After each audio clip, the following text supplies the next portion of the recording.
On a bright and carefree summer afternoon in central Czechia, two friends rode their bikes through winding rural roads. The warmth of the sun and the thrill of speed filled the air with youthful energy. They had no idea that this ordinary day was about to take a dark and unforgettable turn.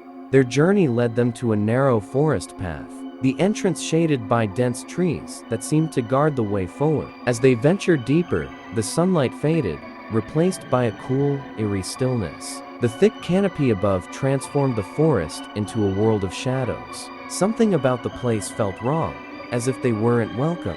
Deeper into the woods, they discovered a small clearing. A charred campfire lay at its center, surrounded by crude wooden benches. Despite the summer heat, a strange chill crept through the air. The boys laughed, joked, and shared moments of innocent fun, but the forest seemed to watch silently, its darkness pressing closer with every passing second. Their laughter was shattered by a piercing scream that echoed through the trees. It sounded like a woman, or something trying to mimic one. The sound was distorted, almost mechanical, as if a predator had learned to imitate human pain. They froze, their blood running cold, as the forest seemed to come alive with malice.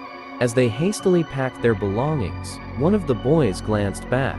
From the shadows, two glowing white eyes stared unblinkingly from behind a gnarled tree. There was no body, no movement, just those terrible eyes, cold and otherworldly, watching. The forest seemed to hold its breath, waiting for them to make a mistake.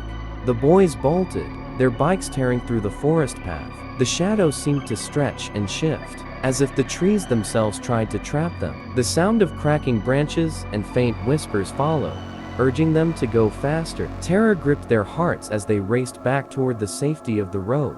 Back in the safety of a populated street, the boys stopped to catch their breath. The sun warmed their skin, but their hearts still pounded with fear. They exchanged shaken words, each confirming the horror they had experienced. Yet, even here, the memory of those glowing eyes lingered, refusing to fade.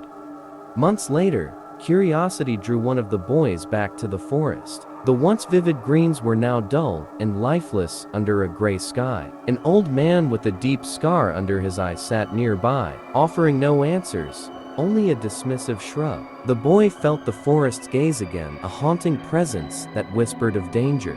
Even now, the forest remains, shrouded in mystery and fear. Those glowing eyes still haunt the shadows, a silent warning to anyone who dares venture too far. The scream, the chill, and the malevolent presence linger, a dark reminder of what lies beyond the edge of the light.